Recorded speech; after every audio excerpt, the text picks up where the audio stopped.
Good morning! Ayan, so update sa aking hyperthyroid. Kahapon, like 2 days, ay medyo masama yung aking pakiramdam. And parang may sore throat ako ngayon. Kasi di ba nga, ay nag-a-adjust ako ng aking gamot. Gawa nga ng naubusan ako ng wala ng PTU na mabilhan. And ayun, so nagpunta ako sa doktor, binigyan ako ng prescription, which is yung Tapdin. So nakabili na ako, and ano na, 2, 4, 6. 6 days ko na siyang iniinom. Ayan o. Yan. So, 6 days ko na siyang iniinom. And, 5 milligrams to. And, sa gabi ko siya tinitake. And, inoobserbahan ko yung sarili ko na I think hindi siya maganda na sa gabi ko siya ititake and 5 milligrams lang.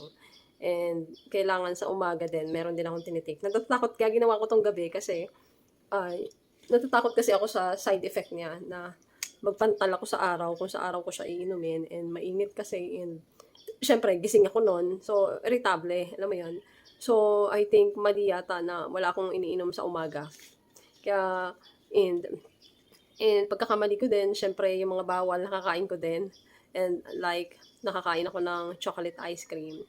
And kaka-research ko, yon hindi pala, kahit nasabihin mong hindi siya totally caffeine, kasi iniwasan ko nga yung kape, yung chocolate ice cream pala is matamis din siya. So, anything na matamis ay nagkakos din pala siya ng palpitation, yung sa heartbeat. So, bumibilis yung pintig ng puso natin kapag sa mga may hyperthyroid. So, yun daw yun. So, kahit na hindi siya direct na kahit na hindi siya direct na gawa sa caffeine, yung chocolate, and hindi sa bagay, hindi ko rin naman alam kung paano nila ginawa yon. And the thing na matamis siya, isa din yon sa nagpapa-cause ng symptoms, yung lumalabas yung mga sintomas ng hyperthyroid. So, 1 year and 6 months na ako nagtitake ng medication. Dapat nasa stage na ako ng remission, yung unti-unti na dapat na tinatanggal yung aking gamot or binababaan. Kaya lang, ang problema, syempre, yun nga, kahit na sabihin walang binawal yung doktor, yung mga sintomas na kaya lumalabas yung sakit na hyperthyroid ay dahil sa mga kinakain. So, yun. Hanggat kumakain ka pa din ng mga matatamis, yan yung number 1, mga matatamis. And yung caffeine ay andyan at andyan pa rin siya. Magkukos talaga siya ng heartbeat. And ang mali ko ay in-stop ko yung propranolol. So, yun. Akala ko kasi, wala na kasi ako nararamdaman na, alam mo yun, yung bilis ng pintig ng puso. And suddenly, ganun yung naramdaman ko last 2 days na. So sabi ko, nagmo-monitor ako, kaya meron kaming BP. Chine-check ko pagka medyo masama yung nararamdaman ko. Chine-check ko yung aking BP tuwing umaga and sa tanghali and sa gabi. 3 times. So yan yung kagandahan kapag meron kang BP, pwede mong i-monitor. So yun, pagising ko ng umaga, like kahapon, ang taas ng BP ko, nag 140/94. And yun na, kapag nararamdaman ko na gano'n na medyo masama yung pakiramdam ko, may hilo, yun, nagbi-BP na ako. So, yun nga, mataas nga. So, yun, iniisip ko na kagad kung ano yung nakain ko nung kinabukasan. So, yun, nakakain pala ako ng chocolate ice cream, which, alam mo, sa totoo lang, ang hirap pigilan ng bawal, lalo kung meron kang kasama sa bahay na, alam mo yun, yung kinakain nila lahat. Although, basta nasa sarili mo talaga yun, kailangan maging strict ka talaga sa sarili mo na, eto, bawal to, huwag kang kakain. Minsan, hindi mo talaga mapigilan yung, alam mo yun, yung makaka-commit ka ng kasalanan, gano'n. Ang hirap talaga, promise. Ang hirap niyang panindigan na makakakain, lalo kung pagkain talaga. Makakain at makakain ka talaga ng hindi talaga dapat, hindi mo siya kinakain. So, yun. Ay, naku, ang hirap talaga, promise. So, dati, nagagawa ko siyang, nag-strict low carb ako dati. Mag-isa lang kasi ako noon. So, kaya kong tiisin yung sarili ko na hindi makakain. Katulad ngayon kasi, ay, meron akong kasama sa bahay. Basta kapag may kasama ka sa bahay, ikaw yung namimili, ikaw namamalengke, tapos may kasama kang kumakain. Siyempre, alam mo yun yung temptation, ang hirap labanan. So, yun. And, alam ko na, and kakanood ko ng mga videos from the doctors, and yun talaga yun, sa mga matatamis, kakain mo ng matamis, and nalaman ko, kasi di ba summer ngayon, so yung cravings ko, lalo kapag ka-summer ng mainit, so gusto mong kumain ng malamig, and favorite ko yung gelatin. So, nahanap ko ng gelatin and ngayon talagang nagbabasa na ako ng ano, ng label sa likod.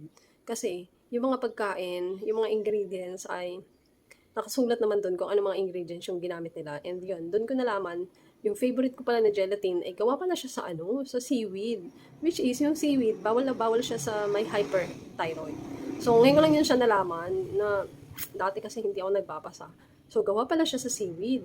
Ngayon, actually, nakabili na ako ng dalawa. Nung binasa ko, seaweed din pala siya. Nakabili ako sa palengke sa Seymour, seaweed. Tapos meron akong itong nabili, di ba, hindi ko tinantanan. Bumili na naman ako kasi ay, binasa ko na yung ingredients. Wala akong nakitang seaweed. So, sa Seymour ko siya nabili. Ito yun siya. Yan, yung ganito nakapack. Kasi yung dalawang nabili ko, nasa sachet, tapos kulay green. Kasi gusto ko sana yung parang coffee. Eh, hindi nga pala ako pwede sa coffee kasi may caffeine.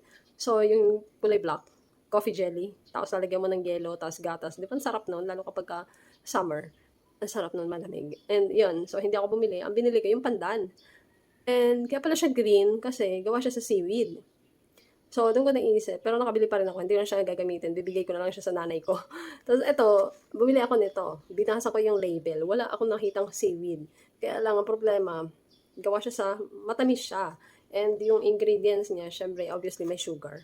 Tapos nung sinearch ko sa ChatGPT, sabi niya, the thing na wala daw siyang seaweed, pero matamis naman daw siya, hindi pa rin siya pwede kasi nagkakos pa rin siya ng palpitation. Bibilis yung ano, yung heartbeat ko daw kapag kinain ko siya. So, nagdadalawang isip na naman ako kung gagawin ko ba to or wag na lang. So, ay naku, sa totoo lang, ang hirap ng may hyperthyroid kasi dahil sa pagkain. And, yeah, ang hirap labanan. So, ngayon, dahil nakabili ako actually yung top din, nakabili ako sa Mercury, dinagdagan ko na kasi walang lumabas na mga allergy, hindi ako nagka-rashes. Hindi katulad noon, baka kasi 20 milligram yun eh, yung noon na ininom ko, nung first time ko. Kaya nagpapalit ako ng PTU. Pero this time, ito kasi 5 milligram, so wala akong naramdaman na allergy or pamamantal, wala. So, naisip ko, magte-take ako ng isang top din sa umaga at saka top din sa gabi. So, bali 10 mg siya. Baka hindi siya enough para sa akin. Kaya nahilo-hilo na naman ako. And titigilan ko na yung kakakain ko ng matamis. Sana kayanin ko, no? So, yun, pinaka number 1, bawal na bawal talaga. Lagi sa may hyperthyroid, kailangan talagang bantayan yung kinakain or kumain ka man sa mga ano. Kailangan talaga ikaw ang gagawa ng pagkain mo and babantayan mo yung mga nilalagay mo sa pagkain mo. Ganun. Yun. Ay, so, like 2 days, akong na-paralyze na naman. Like, wala na naman ako nagawa kasi nga sobrang hilo ko and mataas yung BP ko. So, yun, kapag may hyperthyroid pala, nagkakos din siya ng high blood pressure. Kasi nga, dahil nga sa mga bawal na nakakain mo, ay bumibilis yung tibok ng puso mo. Kaya kailangan talaga meron talaga tayong pang BP para ma-monitor. Kasi kung hindi mo siya minomonitor, syempre hindi mo alam na tumataas sa pala yung BP mo, tapos syempre magkukos yun ng stroke kapag pinabayaan mo. So, kahapon, binigyan ako ni Michael nung tawag nito, yung pampababa ng heartbeat, basta yung pampababa ng dugo, pang high blood, para bumaba yung aking BP. Kalahati lang. So, yun, nung kinahapunan, naging okay na ako. And ngayon, kailangan ko talaga bantayan ang sarili ko. And magti-take na ako ng propranolol. Kasi binigyan ako lang for 300 pieces. 10 pieces pa lang yung nabili ko. Kasi 12 pesos yung isa. Yung top din, 7 pesos ang isa. Isang peraso, 7. Yun. Pero halos kaparehas lang din sila ng PTU. Pero sa PTU kasi, wala akong mahanapan na pwede ka bumili ng peraso. Kailangan isang bote talaga bibilhin mo. And medyo may kabigatan kasi 1,000 siya. Yung isang bote, good for 2 months na siya kasi 60 pieces. Yun. So yun, update ko na lang ulit kayo sa aking kalagayan. Actually, yung aking timbang, medyo okay naman. Pero dahil nga nakainom tayo ng ng heartbeat, ang bilis bumaba ng timbang ko. Baka dahil yun sa gamot, no? So, kasi usually kapag kagabi, nag-59.5 ako. Nagmo-monitor din ako ng timbang kasi simula noon na nagkaroon ako ng sobrang pamamayat, kailangan talaga i-monitor yung timbang. Kaya kailangan meron kayong timbangan para nalalaman mo kung talagang bumibilis yung metabolism mo. Kasi doon mo malalaman bumibilis din yung yung pagbagsak ng timbang. And yun yung ayaw natin mangyari kasi kapag bumibilis yung yung pagpayat, bumababa yung timbang ay hindi rin siya maganda. So, actually, yun din yung ini-aim ko. Gusto ko din kahit paano pumayat kasi ang taba ko na.